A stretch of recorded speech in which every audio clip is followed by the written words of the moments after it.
Hey guys, in this video we're going to take a look at how you can set back tap or double tap to open Siri on the iPhone 14 series. First, let's go back to the home screen by swiping up at the bottom of the screen.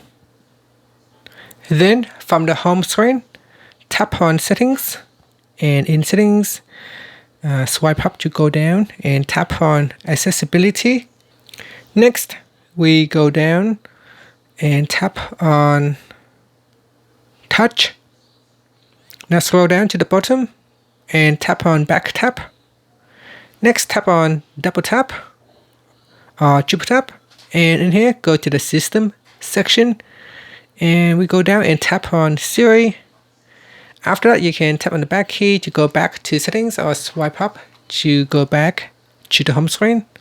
Now whenever you need to open Siri, you can also double tap at the back now, and that will open up Siri, or you can say hi Siri, or you can press on the side button here. But if you like to use the back tap, you can just double tap on it to open Siri.